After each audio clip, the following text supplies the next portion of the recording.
Hello and welcome to Secrets of Organ Playing podcast. We are your hosts, Vidas Pinkevičius and Aušra Mudzytė Pinkevičienė. We've been mastering secrets of organ playing for more than 20 years and sharing them on this blog since 2011. On this show, which we create from our home in Vilnius, Lithuania, we strive to help you grow in every area of organ playing, including practice, technique, repertoire, sight reading, hymn playing, improvisation, composition, music theory, harmony, and many others. Our hope is to help you become a complete musician, or what we call as total organist, a program which we have created to help you reach your dreams faster than you would do on your own. If you are new here, we invite you to subscribe to receive free updates of this blog at organduo.lt. By subscribing, you will also receive free video how to master any organ composition and 10-day organ playing mini course. And now let's go to the podcast for today. Thank you so much, Michael, for joining in this conversation. I'm very delighted that you found some time to speak with me. I've been waiting for our conversation for months now, right? Because we scheduled very early in advance. I know you're very busy schedule, studies and performing and composition. But I'm very glad you joined, and we're going to talk about your creative year. Thank you so much, Michael, and welcome to the show. Thank you, Vidas. I appreciate the invitation. I'm glad to be speaking with you. Yes. At first, I think found out about you, Michael, from SoundCloud, right? Where I put my podcasts where I host my podcast audios, and I remember you wrote very nice feedback about my conversations that we were having, and started following me and liking. So that is how our story has started some years now. Do you remember how it all started? Yes, I opened that SoundCloud account in the summer of 2018, and I had a friend who was whose page I followed, and they were a fan of Secrets of Organ Playing, and I listened and really liked it, and that's how I became familiar with your work, and then I purchased some of your scores, in which I really like. From your website, and so that was how I found out about you, and we corresponded, and now we're finally speaking all this time, Yeah, amazing. I was really amazed that you were interested in my work too, and my scores. You purchased some organ compositions that I've been composing last year, I think. So it really delighted me. And I thought maybe I should take a deeper look into Michael Calabris and see if he has something very interesting to our audience. And sure enough, he has created, many organ compositions and harpsichord pieces and everything else that he puts on SoundCloud. So it's really amazing that we can talk about that today. Well, yeah, one of the things that I really liked about your work is that it was a lot of it's based on plain chant, and I love modal music. In fact, that's basically my musical language, and I love Latin plain. I like liturgical plain chant in general, whether based in the Western or Eastern traditions, and also. You're an improviser, an excellent improviser, and I improvise too a lot. And so I found there was a lot that I really liked and could relate to with your work. And so. Mm-hmm. And you sent a few questions for our podcast, right? That Aušra and I were having great time answering. Those were very deep questions, and I remember very extensive answers were needed, and comprehensive, maybe even an entire course on your questions. Were you studying for some course in your university or not at that time? Well, things like tuning and Pythagorean tuning, justification, and I can't remember all the questions, but those are just things that interested me. And in fact, I'm finishing my third master's degree right now. I'm doing two simultaneously. I'm doing a Master of Music, harpsichord performance and organ performance, and I have a master's degree already in composition. And when I was in the composition program, I wrote papers on Pythagorean tuning, and when I was younger, a young musician, things like intonation were of interest to me, and I found out that for a lot of musicians, they either don't know or don't care about it, and so those kind of philosophy. I don't even know if it's not even basic music theory; it's just almost philosophy. Things like that interested me, and one of the questions that was more practical, I think, was about Max Reger, and he's one of my favorite composers. That's why I asked about. I think it was characteristics of his music. Yes.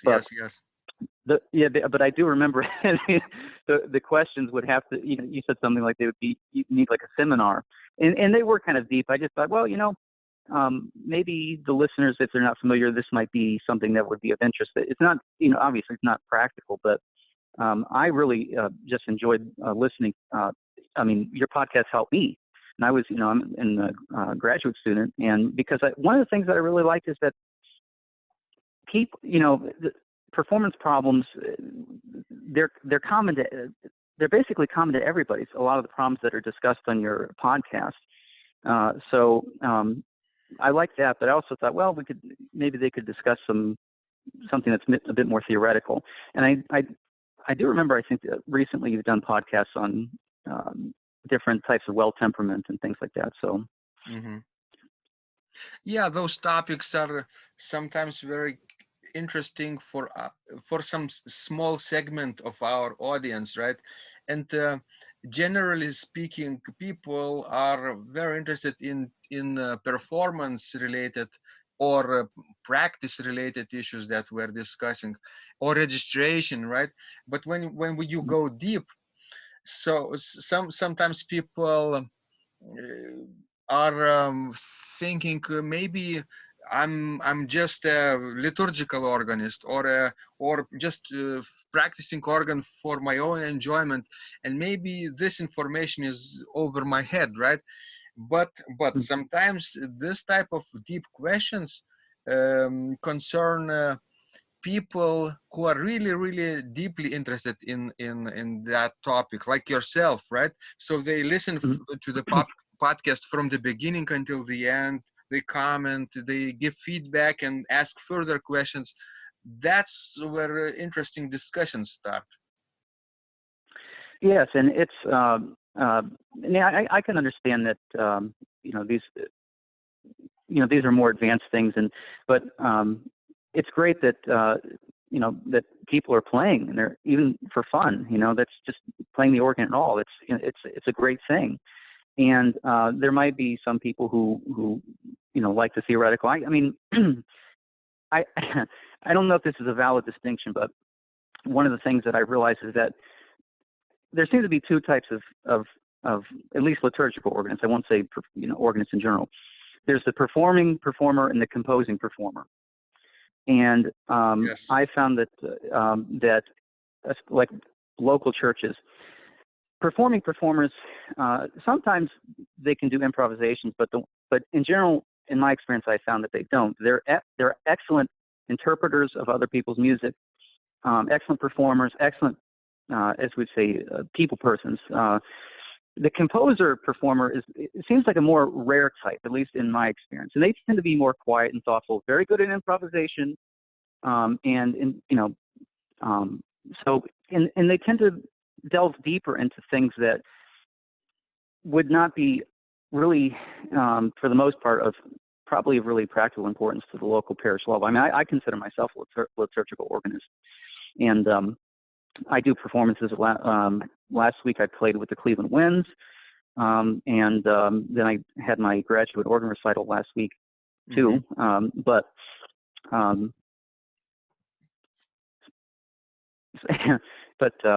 so Michael, let's go deeper into your studies, right? In which school are you studying right now? Cleveland State University.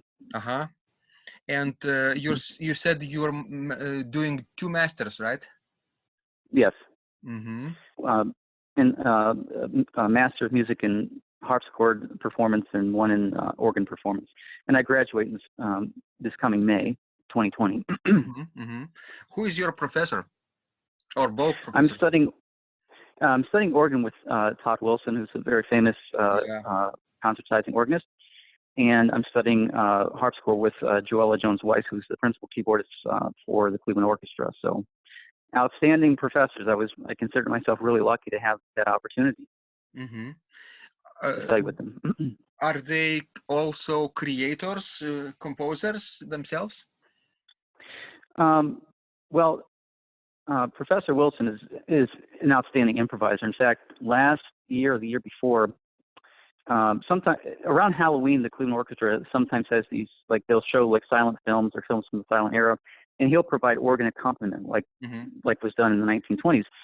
And I went to hear him accompany, I think it was Alfred Hitchcock's The Lodger, and it was absolutely fantastic. And he basically had 3 compositions that upon which he based his improvisations. But there was one part where it was purely his music, and it was exceptional. It was like film music, and it's pretty fantastic. But as far as composing, I'm not sure if either of my professors compose. I know Professor Wilson improvises. Yes. So sometimes organists don't notate their ideas on paper or on the computer, but they create on the spot, right? It's the same thing. It's just gone after the performance. Yeah, and improvisation is a gift, and I mean, like all arts, it's something that can be developed, but it's something that's akin to composition. In fact, I recently posted some, and I'm with my SoundCloud page. I'm sometimes I put things up and I'm trying to find the best way to present my material, but I recently posted something that was an improvisation on the harpsichord, and somebody was surprised and expressed surprised that it was an improvisation. The performance I thought wasn't that great, but the emotions that I was able to convey were good and enough. It warranted being posted as far as I was concerned. And I went into a discussion with this lady about improvisation, because she was saying, well, when I improvise, I have to record it and then work on it. And I said, well, that's more like composition. And I said, improvisation's hit or miss. Sometimes improvisations are good, and sometimes they're terrible. Sometimes they're mediocre, but it's a talent. It's just like composing or drawing or playing the organ. And but people who, just like composers, if you're an improviser, you will improvise something you can't help doing. And because there are services sometimes that I do where I will improvise all the solo music, and I try not to do that too much, but I enjoy doing it. And it's it can be exciting to think about, okay, here are the hymns of the day. Just come in on a Sunday morning without preparation in terms of knowing what I'm going to play, and then just play something. And sometimes it turns out well, and sometimes it's not. I've never had anything where an improv that turned out horrible. I mean, in terms of performing it at the church, but yeah, it's. Michael, which church are you working on or in? I serve at Richville United Church of Christ. Actually, from where I'm doing this interview, I'm actually sitting in the church's sanctuary right now. Oh, very nice. Yes. So what is the longest improvisation that you have done in the church? 15 minutes or longer? Well, Well, actually, in this denomination, at least in the United States, as far as I know, they only have communion once a month, and it's the first Sunday of the month. I always improvise when communion's being served, and so if we have a lot of people receiving communion, then I'm not exactly sure of the exact time, but that's always when I do the most extensive improv is during the serving of communion. Do you feel any fear during that time? No. In fact, I'm most comfortable when I'm improvising or playing my own compositions, and because I know them, and within the improv, it's coming from within me, and I may not always be able to articulate it well. Just like if you have an idea, sometimes when you're trying to speak it, you know what you're thinking, but you're not able to articulate it well enough. That happens with improvisation. That's something that doesn't. Now, if I'm playing some Bach or something, I want to make sure I do a good job, and then I overthink it. I get too focused on details, and one of the things that Todd Wilson has really instilled in me is having fun when you're playing, and because a lot of people get too concerned with, what will people think of me, and is everything absolutely perfect, and am I going to feel like a terrible organist if I don't play this correctly, and with there was a long time where I was just concerned with trying to be as perfect as possible. I knew it wasn't completely attainable, but for me that was being an organist. It wasn't fun for a long time, and I've learned how to do that, and in partly it's by being comfortable with I spoke with the worship committee here and said, do you mind if I improvise? And actually, from what I've heard, the congregation here, that's the music they like the most when I improvise.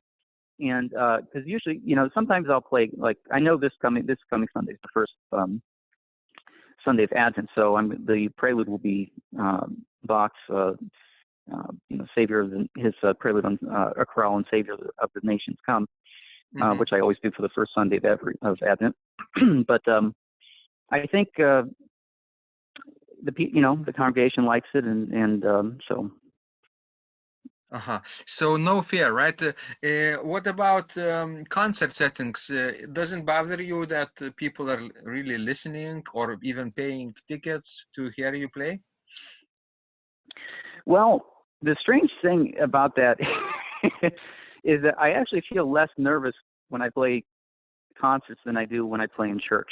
And if you ask me why that is, I have no clue. I mean, like I said, last week I did two concerts. Well, one was a recital, and one was a concert. And I didn't feel as nervous on either of those days as I did yesterday when I played the church service. And, there are a lot of people there, especially for the Cleveland Winds concert, because there were two other wind bands that were playing. Cleveland Winds is a professional ensemble, and so we played last. And so to answer your question, no. I do feel nervous, but it's a different type of nervousness. I want to make sure that because a lot of people who attend, that may be the first and or only time they hear those pieces, and I want to make sure that I represent the composers as best I can. And I'm concerned, about doing their music justice. And so, in that sense, that can be nerve-wracking. But that in general, concerts are less. They make me less nervous than playing in church, which is odd because I prefer. My career I'm a liturgical organist. Right. So, Michael, how long have you been playing in the church? In the church? I've been playing professionally. In terms of being like full-time employed for about 5 years. And but when I was younger, I sang in choir, and I sometimes played the piano. But professionally, I've just been doing it for about 5 years, and I like it. And how did it all started? Do you remember the time when you first fell in love with the organ? Yeah, well, yeah, there's two ways of answering that question. The first is that the very first instrument I played, the first instrument I touched was a little electronic reed organ. Uh-huh. And I recently, you did an podcast about, I think, French composition that had harmonium registration. I really liked that because I remember I was probably 4 or 5 years old, and my mother's parents, my grandfather purchased a very old but very nice reed organ that sounded like an accordion. Uh-huh. And of course, that's one of the reasons I really like Calabris' work. I love that sound of the harmonium sound. That's when I fell in love both with the organ, so to speak, in music in general. But in terms of concert organ music, that was something I fell in love with when I was in college, because that's when I started getting more involved in church and things like that. Mm-hmm. And I was fortunate. The church where I had my membership, the priest gave me a key to the church and said, you can come and play the organ whenever you'd like. And I was, we had a very nice Chantz pipe organ, beautiful, absolutely beautiful sound. And so I guess I fell in love twice. Once when I was like 4 or 5 years old, when I played that little reed organ, and then when I was in my 20s, when I really got a chance to dig into it. Wonderful. I think, Michael, you're our first guest who fell in love not with the pipe organ, but with the reed organ at first. Yeah.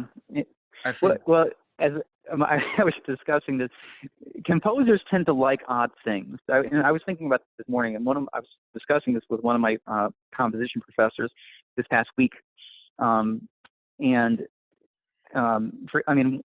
the recital program, I really wanted to play Ernest Bloch's Six Preludes. I like that, and most organists I know either don't know that work or they don't like it, because it's really not a typical organ work. In fact, in the program notes of the recital, I mentioned that most organists, at least the ones I've heard, don't pay any attention to Bloch's dynamic registration, or he says something at the beginning, he only wants 8-foot principal stops or something like that. But the music's colorful, but it's an unusual piece of music, and I like it. And so, when I was a teenager, yeah, I liked popular music, but I was mostly listening to medieval music and Renaissance music. I just liked it. And I've always I've never been intentionally weird. I just always liked things that were unusual. But my professor said that's how most composers are.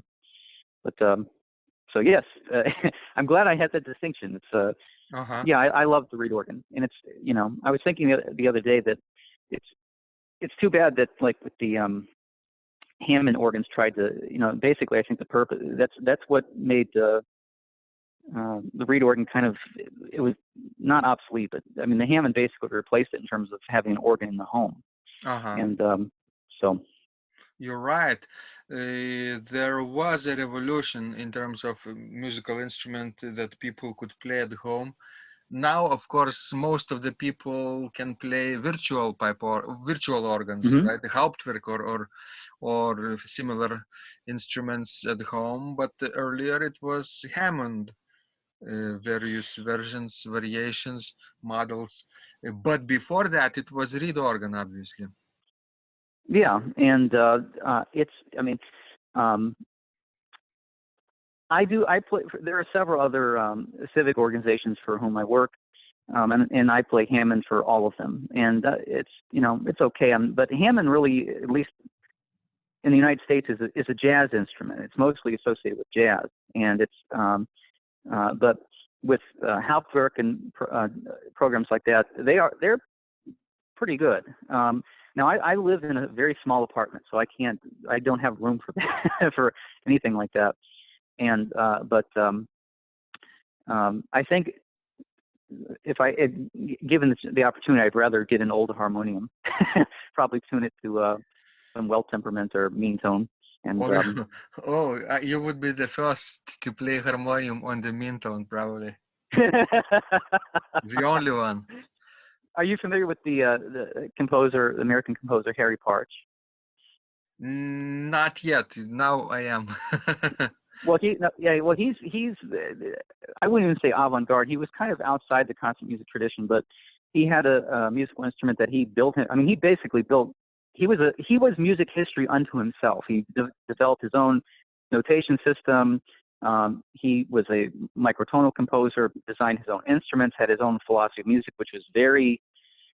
He basically put his philosophy of music outside the Christian tradition, which basically he seems to think that in his book Genesis of Music, that's kind of where things went wrong. Was the influence of the church and how that it changed from the Greek conception of music. But he had an instrument called a chromalodion, and it was basically a harmonium that he tuned to his system of just intonation, with and it sounds really cool. I mean, you can go on YouTube and watch videos of his demonstrating it. It sounds fascinating, Michael. And if we think about that, let's imagine we're not in the Western world, right? Not touched by the liturgical tradition or the church tradition of the centuries and millennia. Maybe our exotic music is more tied to the local traditions, right? It has their own vocabulary and modes, and composers could write something like that, even living in Western world, grabbing influences from the exotic places, and they do, right? Like gamelan, and let's say various parts of Asia, India. It's something very, very, very exotic to our ears, but it's not outside common practice now. I think everything is possible. Yeah, and certainly as far as I've been able to tell from just I recently read a book by Kurt Sachs called, I think it was the Rise of Music in the East and West, and basically he discusses like the hydraulos, which was like a water organ. It was basically the first pipe organ. Yeah. It was more popular in Italy than it was invented by Ctesibius, who was a Greek engineer based in Alexandria. But the Italians liked it more than in the Greek world. It was not, I don't want to say a toy, but it wasn't of as great interest because the Italian people, even in the ancient world, they just they liked music, and the Greeks did too, but they had a different conception. In Italy, music was for enjoyment largely. In Greece, the Greek world was for philosophy. But with each region had their own system of tuning the hydraulos. They had, and of course there were people who were in. I think the historian Kenneth Harl refers to them as Egyptomaniacs, which is people who just love Egypt and things like that, or people, some performers were influenced by the Greek practice, but it's too bad that the Romans didn't write down their music like the Greeks did. But that's the way it was back then. I mean, yes. There was no standardized tuning, and people basically probably did things the way Harry Parks did. They just built them themselves and had their own conception of music. Right. We don't really know how that music sounded, even though like the first notated musical composition in the Western world is considered to be like a song of Seikilos, right, from ancient Greece. This melody, which could be played on the organ as well, or on the hydraulis, I think.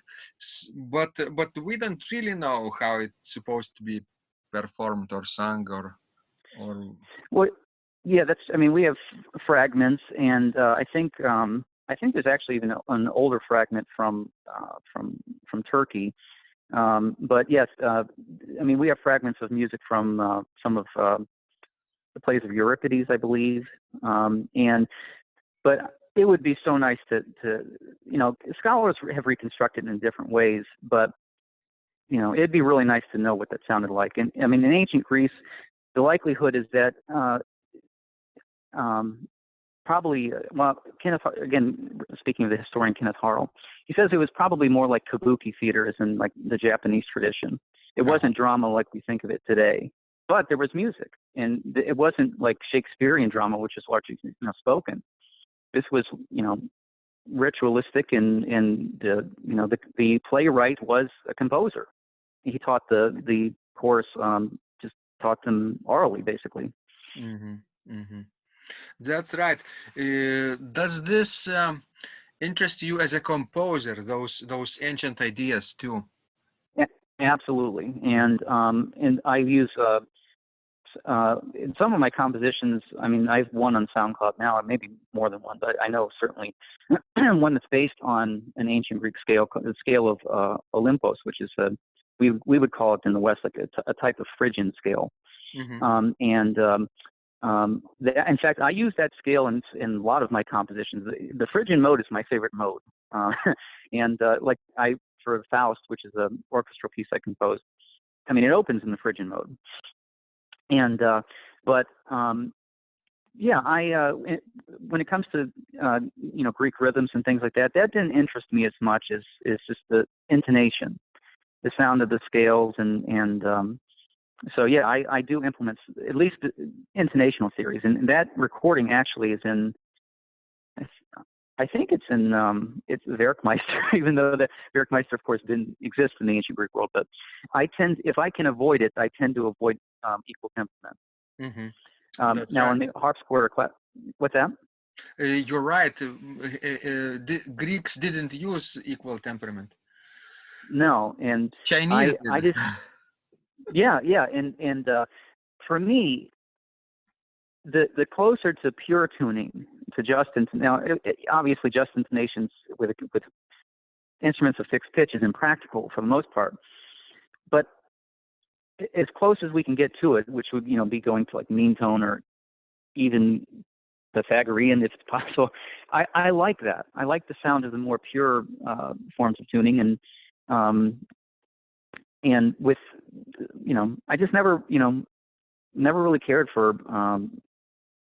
standardization in a lot of aspects of music, especially with tuning, and that's probably why. And I think I mentioned this on Twitter recently, that I'm realizing that most of my compositional influences are not part of the concert tradition. They're part of folk music or religious music, like chants, which are, of course, naturally, if you're chanting, you're singing in just intonation, pure intonation. And so my music's more and more, it seems, going towards instruments where you can easily change the tuning, like harpsichord, clavichord, things like that. Mm-hmm. But the organ's my main thing. And I haven't been able to compose very much lately, just because I've been busy with performances. But after I graduate, I'm going to focus on composing and publishing more organ music. Because I've had people email me and say, well, because I think I have 4 publications, or four works in print right now, and the organ one is the one that has sold. And people have emailed me and said, well, could you print more of these? Yes. A lot of the organ music I composed is too difficult, and if I can't easily play it, I won't publish it, because I don't really like the idea of writing difficult music for difficulty's sake.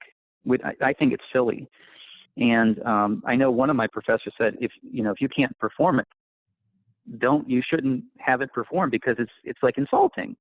And we have this special concept of specialization, where the composer writes these very self-referential or abstract works for a specialist who can interpret them. But it'd be interesting if all composers went back to being performers, how much that might change concert music, the way it sounds. If Absolutely. there were no Absolutely. And the thing, there are two, and these are something, I think I've mentioned this on Twitter too, and I probably should write more about this on my Steam blog, but there are two things that I think are very unfortunate with music today. People don't understand tuning. One of my professors said, the piano students couldn't tune a piano to save their life. It's just, now pianos are granted, are difficult to tune, but people don't care about intonation, except when the piano's out of tune, they want it to tune back. And the other thing is that with composers is that they've moved too far away from I don't want to say practicality, but they're just inhabiting a world that's I think innately alienating. And so, like I said, I do think a lot about if people had to perform their own music. I mean, composers, how differently things would sound. You wouldn't have, and so, I mean, that's something that with my compositions, if I can't perform them and record them easily. I mean, like I have one organ work in print right now called Inomine, which is in Phrygian mode, and it's moderately difficult, but I made a recording of it. But I have other works that, like a work called Four Modal Preludes and Fugues, which is incredibly difficult to play, and I won't publish that. So. You Michael brought up a good point here that it would be great if composers started playing their own music, right? Or performers would start creating music, like composing or improvising, because if organists, let's say, would not be creating music, nobody would from the organ world, right? It's primarily interesting only for the organists. So I think if somebody is an organist, a creative person who can create something, I think it would be great for our profession in general if that person, started composing more frequently. Well, absolutely.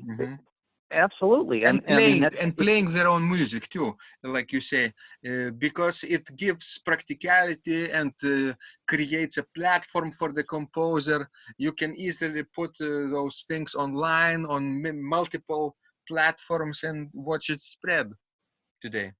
Well, yeah, you're absolutely correct. I mean, one thing I'll say is that the organ is it has a natural tendency towards creativity and performance that the piano doesn't have. So every organist, in turn, because they have to pick registration, so there is a natural element of creativity for every organist. Even if they're not skilled improvisers or composers, they still have to make choices that with the piano you wouldn't have to make in terms of like registration, like the way a composer would score something. And with creativity, I don't know if you'd see this as a good analog, but if you think of popular music, the music that most people like, or a lot of people like, or seem to be able to relate to, is when the writer is writing from their own perspective. A lot of popular music today is written like by committee. You have 40 people. So 40 people cannot express the feelings of an individual. But back in the 1970s, 80s, and 90s, where people were songwriters / performers, they wrote from their own experience, and people could relate to it. They could relate to having a broken heart or things like that, or But if you 40 people writing a love song, it's going to be very generic. And so the reason I say that is that if performers felt more creative and felt that the ability to get out of the confines of the specialization, it might make people feel like they could be part of the musical tradition. Like it's not this separate like priesthood, like you're like a separate caste of people. That, I mean, again, that's going back to having fun. And that's, and again, in the ancient world, those things would have been one and the same. There was no separation between the performer, composer, and I'm sure that obviously there are people who did one or the other better, but musicians were creators, and they, so yes, that would be great. And for you, especially for your students, I would say that they are naturally creative people if they're organists, just by virtue of the fact that the way they have to use the instrument. And it's a wonderful instrument in terms of, I mean, basically it makes you at least an arranger or a scorer. So yes, Michael, I want to ask you, what is the most difficult thing for you today as an organist or a composer or both? Well, I think I tend to be too hard on myself, and I do struggle with performance anxiety to a degree, but mostly it's I think I still have a tendency towards perfectionism, which is not attainable. And as a composer, the biggest problem, I guess, is, I remember a friend of mine said, all artists tend, have a tendency towards insecurity. And my music is not avant-garde. But I live near Cleveland, obviously, and Cleveland's one of the best places in the United States to be if you're a professional musician, because, we have the Cleveland Orchestra, we have new music ensembles here, but there is definitely a preference for avant-garde music. And I can naturally write melodies. It's not difficult for me. And because I like to convey emotion and tell a story, but even when I was in school, that was kind of considered old-fashioned. Yes. Music was really, composing wasn't like academic. Like I think Milton Babbitt said, physicists don't write papers for the general public; they write for other physicists. Well, yeah, but that's partly what is responsible for the loss of popularity of concert music, is because of that very same thing, that concept of music. So there was a time when I was in graduate school where I became very dissatisfied with my work, and because I just wanted to be able to naturally compose in a more avant-garde way. Mm-hmm. And it just didn't come naturally to me. And one of my professors, who's one of the most influential people in my life, he said to me at one point, he's like, "Mike, your music's not sounding like you anymore." And he said, why can't you just be comfortable being you? And I remember I wrote, in fact, it was the 4 preludes and fugues, the 4 modal preludes and fugues. Uh-huh. And my professor said, "Mike, that's newer in some ways than electroacoustic stuff, because people are still doing electroacoustic stuff, but modal music, I mean, it's who else is really doing it today? And in that sense, what you're doing is unique and new, bringing back something like that." And that really made me, that says something. It's the importance of really good teachers, and that's something else that I wanted to mention, is that's something that's I'm grateful for, is that I've had some outstanding teachers in college and graduate school who believed in me and who supported me. But those 2 things are 3 things, I guess. With the organ, I tend not to have fun with it. When I'm trying to be perfect, it ceases to be fun. And if you're not having fun when you're playing, the listeners can feel that. If you can convey your through the music, you're conveying if you're afraid, or if you're enjoying yourself, or if you like it, or if it makes you happy, or because it's storytelling. And I try to remember that. There's also performance anxiety, which the cure for that is just playing as much as you can in public. And that's really the best cure, because I think everybody starts out really nervous. With me, it comes more from just perfectionism, wanting to make sure everything's absolutely perfect. Mm-hmm. With composing, it's probably just the process of becoming comfortable with my natural musical language. And yes, becoming a lot of composers don't. What's that? I was thinking of you have to be you, right? Because everyone else is different and doing their own thing, and the best strategy is just to be yourself today. Yes, because as a composer, you can, I think of composition as like a speaking voice. We speak in our natural voice with our natural accents, but we can also mimic the voices of other people. We can mimic the accents of other people speaking our language. And there's no need for that. There's no need as a composer to mimic another composer, whether from the past or the present. The unique thing is one's own contribution.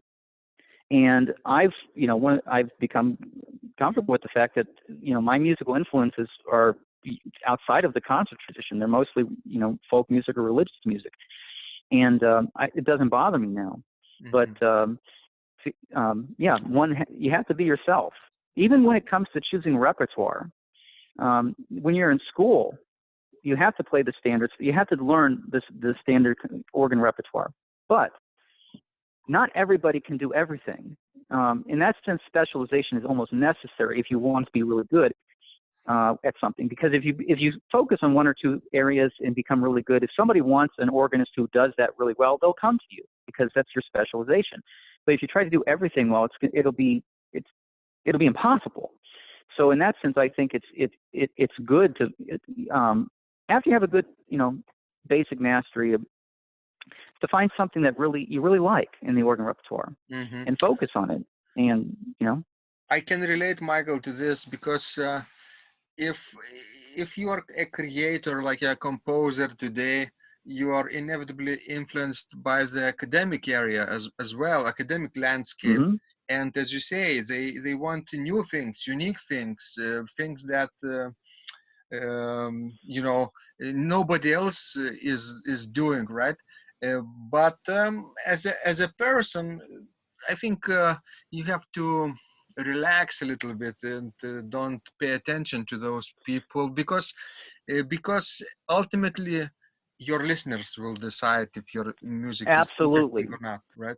And today we are in a position to have a direct relationship with our audience. And like 30 years ago, it was impossible.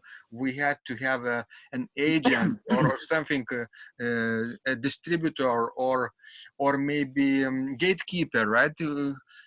And today we have direct relationship with our fans. Like we are talking today, right, with you about the things that we both enjoy, and hopefully our audience will enjoy. You have a SoundCloud channel and followers. I have my own audience as well on multiple channels, and you see, you will get feedback, and I will get feedback directly from those people. So I think our work can be original in a way that nobody else is doing what we do, or maybe combination of things that we do, right? You are not only organist, not only composer, but also harpsichordist, right? And those three combinations today are quite unique. And maybe later in your life you will start doing another thing that you haven't thought about that. Maybe something that you were doing as a kid from your childhood, and this will be also a combination, and that will be part of your legacy. Well, yeah, and I mean, one of the things that I've noticed in my own work, especially in the last year and a half, is there has been a definite change in the way it's not been conscious, or it's actually been something I've been resisting. But the music is becoming even very concerned with emotion and melody and moving naturally away from the academic environment. Going back to what you said about that, in concert music today, the people who get their stuff performed, it's very, very small. So, one of the ways that one can realize one's music with computer software, but it's best if you can play it yourself.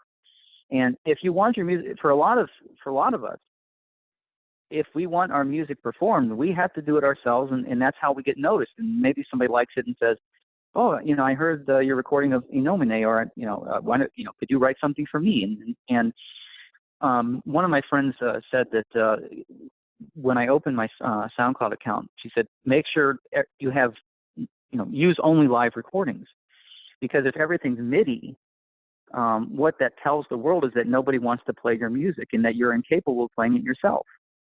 So, I have one or two things that are MIDI on there because they have to be, like if I have something for orchestra, because I'm proud of that work, and I worked on in the computer music studio at CSU to make it sound as real as possible. But the keyboard stuff is me. So, with the exception of the 5 preludes, which I just published because I haven't recorded that yet. That's MIDI too. So, and like you said, composers and musicians have today an unprecedented ability to be in touch with the audience. There aren't barriers of record companies or agents or things like that. People can just search for something, and if you do it, they can find it and listen to it and decide if they like it or not.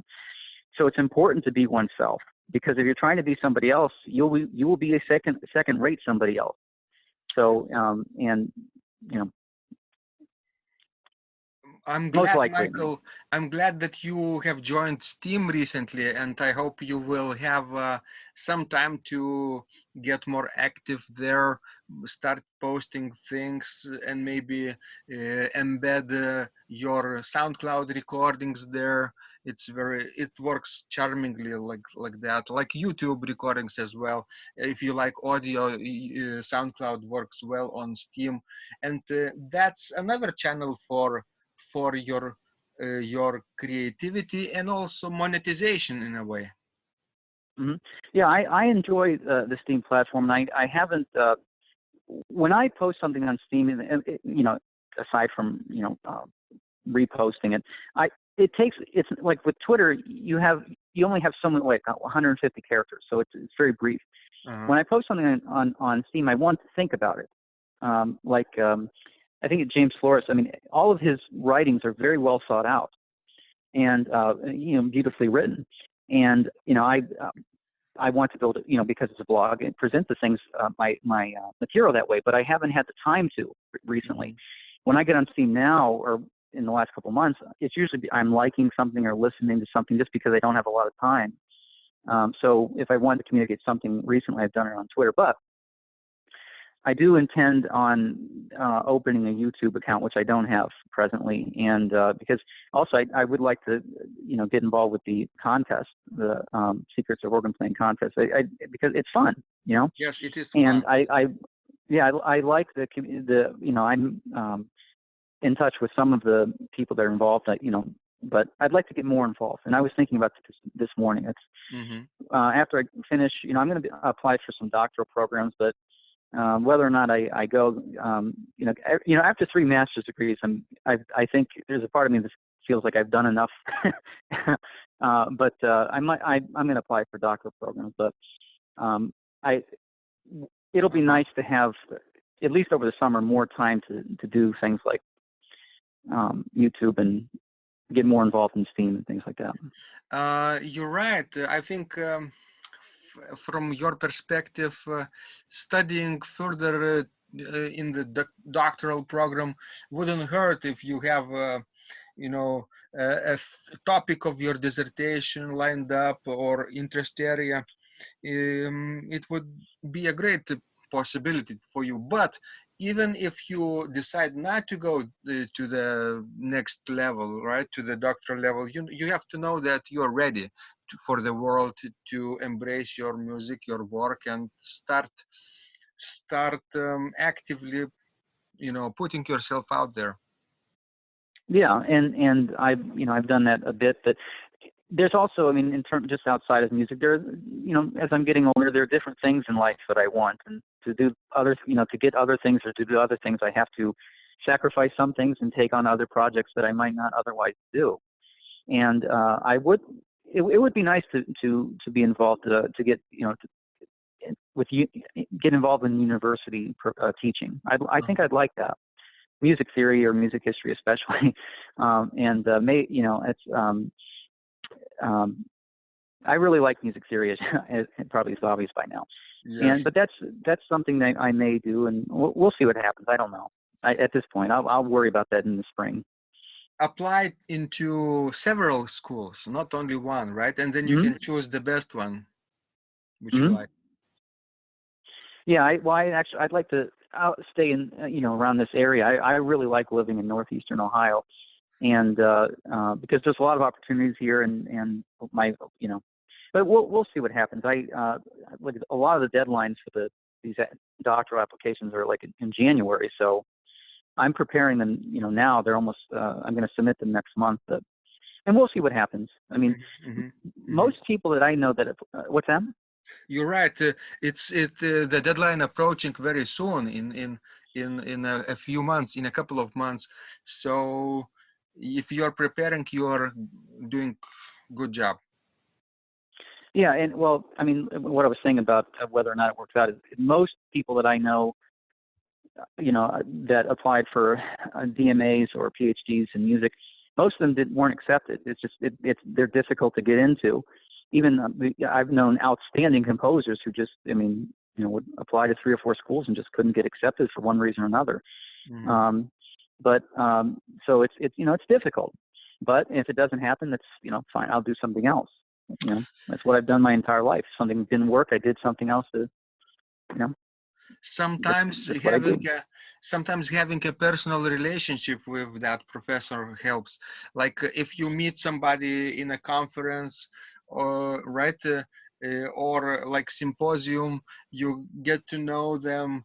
They also get to know you, and this relationship can last decades. And maybe we've done that with OSHA also when we applied to masters and doctoral programs. We met our future professors personally and chosen the best ones that we liked, personally, because because you have many possibilities now. But I think this personal touch is very important. Yeah, and I actually, all my professors they've given me their support, and because I went to all of them and said, I'd like to apply for doctoral programs. What do you think? And they all supported me, and that goes back to what I said about the importance of teachers, and especially teachers. If you're a musician, they're the ones that can do the most to open doors for you, and so you're absolutely right, and it's because teachers know people who know people, and sometimes teachers. Again, in a lot of ways, a teacher can make or break a student, and not professionally, but just make or break their spirit. Or if they like the student, they can open doors or discourage it if they don't think so. So, but you're right. It's knowing people and just how life tends to work out. It's almost providentially. Michael, another idea for me is to explore further platforms for my own work. And I recently discovered that you can be on Spotify as an artist, not only like a star pop musician, right? But a regular independent artist like myself can be on Spotify through distributors like DistroKid. And I recently started uploading a bunch of my tracks from YouTube, converted to MP3s, put some artwork along with them, and I've started getting streams. People started listening to me. I haven't yet received any statistics on how well I will be compensated for that or not. I'm not sure. In a couple of months, I think they will release my first payment. But I think that's another area of activity that people today can get more involved. Yeah, that's aside from you. I know. I personally know one other person who's on Spotify. I don't know the details of that, but that's something I want to get involved with. In fact, right now, what I'm hoping to do before I graduate is I have the idea for 2 albums or 2 recordings. One, I want to do a recording of my clavichord music, and then I have another idea to put together an album of some of my electronic music. That's almost ready to go. And I think it's I can't remember if it's there's another platform too where artists can sell their works. It's like an independent platform, but I can't remember the name of it. But that's when I'll look into, once those 2 projects are finished. That's when I'll look into Spotify and those other streaming services. Wonderful. I was on YouTube for a long time and have developed a very extensive archive, video, and sometimes it's not video but audio, but just with the picture on top. And I became a partner, like people could watch my videos and see advertisements, and I get some some sort of percentage out of those ads that are showing on my videos. And this is very small revenue stream, but still it is a stream. And I thought if Spotify can outdeduce YouTube, and it appears that yes, they pay more than YouTube in at least in theory, then I think it's worth it. Well, yeah, that reminds me. When I was in college, I remember we had to go to weekly seminars or where all the students got together and we just talked about stuff in our major. And I remember one of the students said the musician today has to wear many hats, meaning that if you're a professional musician, wherever you can legitimately make money is a good thing. And and I'll say this, there really is no reason why I don't have a YouTube account. It's just been my own laziness for not opening one. And I listen to some organists who they'll just have a series of beautiful photographs or paintings in the background while their music playing, and that's fine. But most, in fact, probably all of the student composers or young composers that I know personally, they all have YouTube. I just, it's like Steam. It just took me, it took me a long time to get around to opening the account, but I'll do it. Yes, and James Flores, whom you know, said to me that he is on Spotify with DistroKid as well. DistroKid, by the way, distributes your music to 30 plus, I think, platforms at once. Apple Music, Google Play, Amazon, iTunes, everything. Deezer, Pandora, everything. Just you have to pay their subscription fee for 1 year, but it's not much.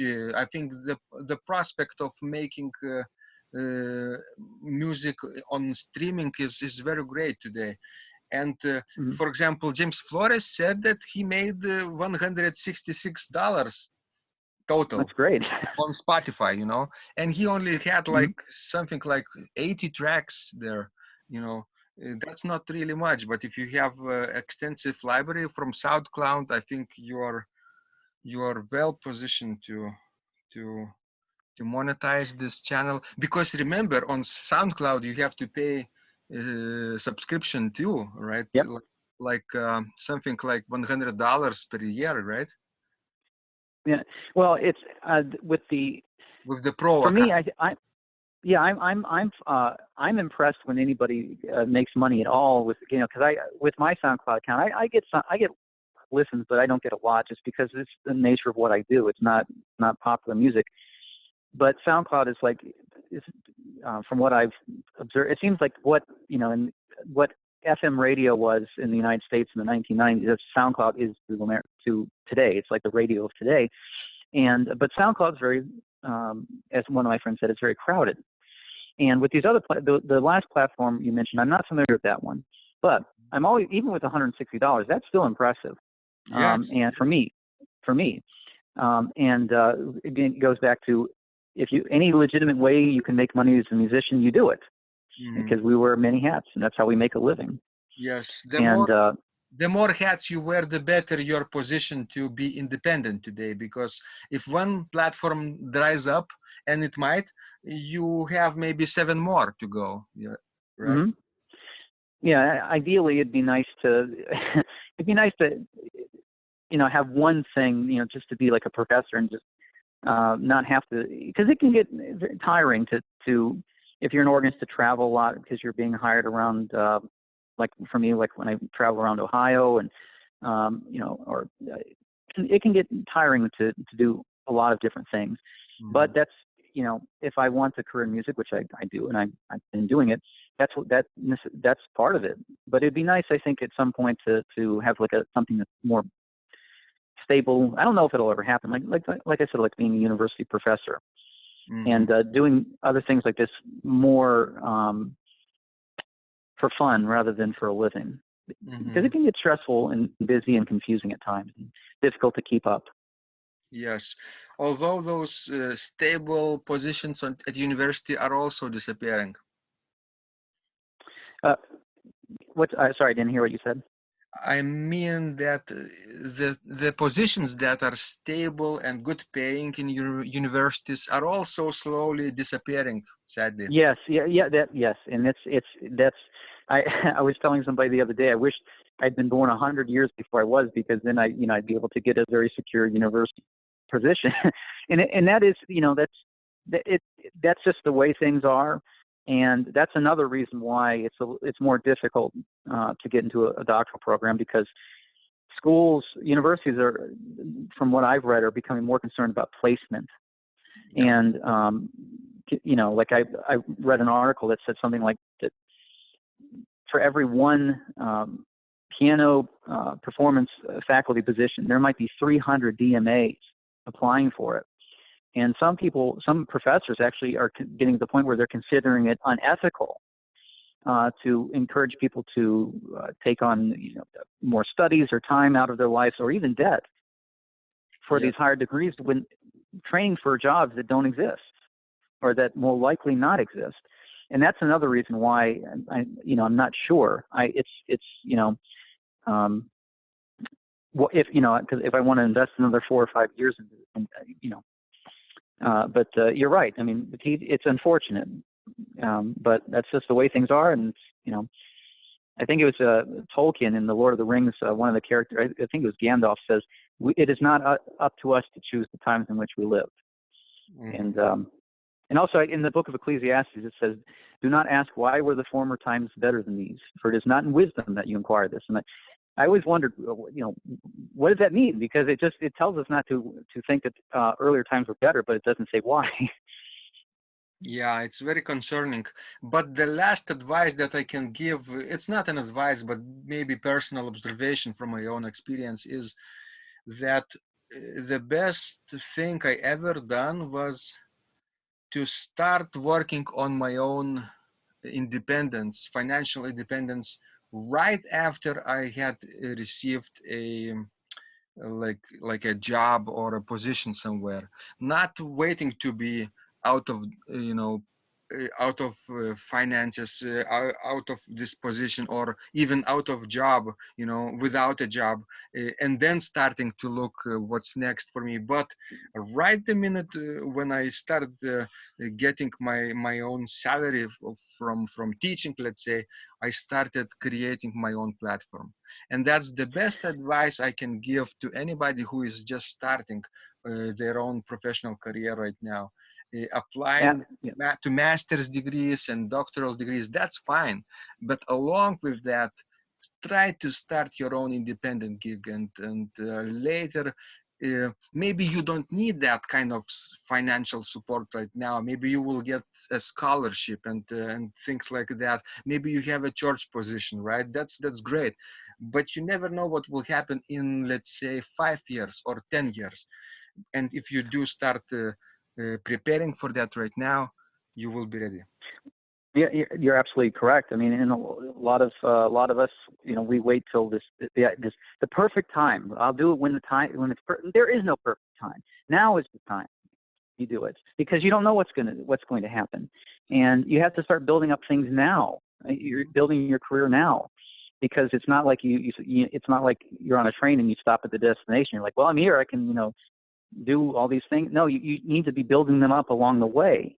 You don't know where that train may stop, and in terms of your destination, your professional destination, there is no perfect time. And I think also that's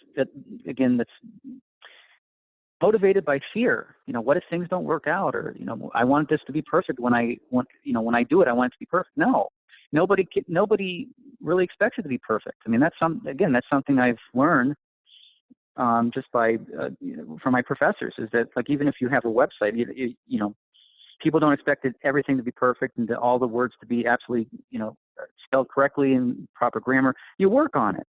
You work on it when you have time. You put it together, and people don't expect perfection. Exactly. You first create a minimum viable product, they call it, and then you work from there. It's the most concerning thing is for me that not too many schools teach that skill, marketing skill for artists. They have to learn themselves, learn the ropes from experience, from their own mistakes. And that's not a bad thing either, you know. I done this, and I'm still here. I survived, and I hope to be doing this for a long time. I think anybody can do this as well. Yeah, well, what you're absolutely right. I mean, I remember when I was an undergrad, people talking about, they were saying that they wish there were courses on you know the music business or the business aspects of music, but I think for a lot of us, probably we wouldn't care anyway, because a lot of people always think, well, I will be the exception, you know, and so it's almost always learning from one's own experience is the best teacher, even though it's most unfortunate. But it would be nice if, well, I think if students are receptive, the teachers will tell them. I mean, I don't know any teachers who have ever hidden the difficult aspects of even like being a university professor.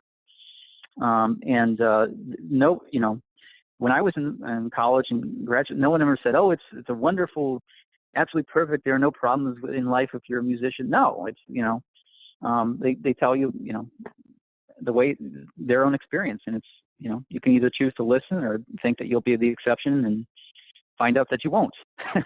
Most likely. Yeah, you're right. So, Michael, thank you so much for this long and extensive conversation. I feel like we've been having a virtual cup of cappuccino across the Atlantic. Well, thank you. It was a pleasure, and I thank you so much for inviting me. I was very honored. Yes, before we end, Michael, can you direct our listeners to some place online where people could find out more about you and your work? Yes, my SoundCloud page actually has links to my scores, my Twitter, and some other sites, and that is the URL for that is www.soundcloud.com/Michael. I'll spell it MICHAELCALABRIS, and from there they can listen to my music. I have playlists of things that I like. There are links on the biography section that they can go to, and that's where they'll find, at this point, most of the information about my work. Mm-hmm. So SoundCloud is your main place online right now, right? Yes. Mm-hmm. Another thing that I'm working on right now is I do want to create a website, and that's something I'm working on. It's taking some time, just because I maybe have 10 or 15 minutes a day to devote to that. So, have you bought your domain name yet? No, I think I might use one of the free sites, and for a while. I mean, because I've been asking people, and we'll see what happens. Again, this is something that I'm getting advice and also trying to, you know, write things down so that the website doesn't take too long to put together. But I've never put together a website, so I don't know how long it'll take. Maybe I'm preparing in vain. Yes. I don't know. It does take some time, but you can start small. You can start with just one page, you know, like a channel, and then expand from there. And so I hope people can visit your SoundCloud channel, your future YouTube channel, your future website, and your Steam account as well, right? To get to know to you, say hello to you, right, and support you. Yes, and I appreciate it, and any future listeners, I thank you ahead of time. All right, thank you so much, Michael. And when you create something new and exciting for organ, for harpsichord, let me know. Maybe we can chat again. I will do that, Vitas. Thank you.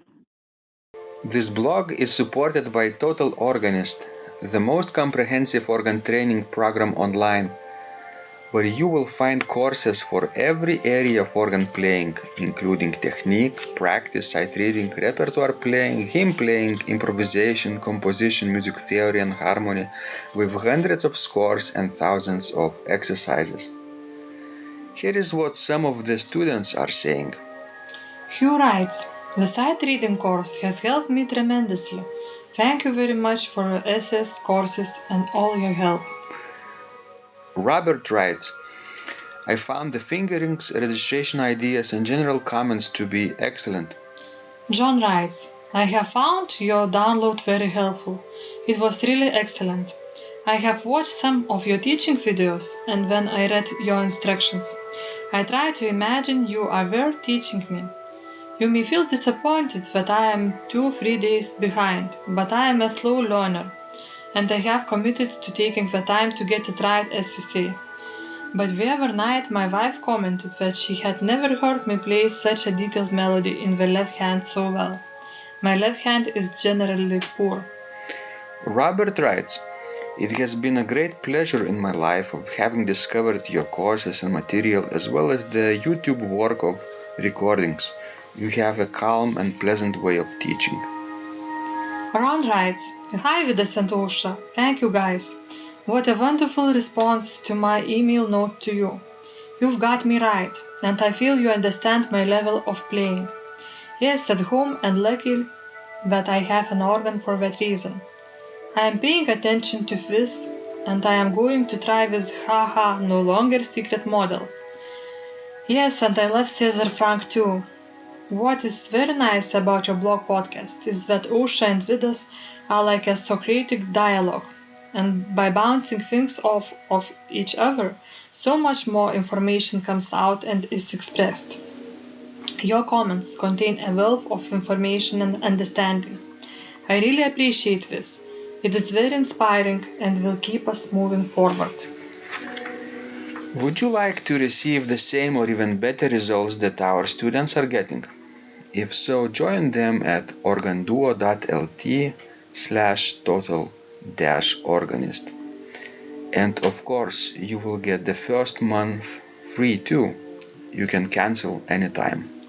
Also, if you haven't yet subscribed to receive free updates of this blog, make sure you do that at organduo.lt.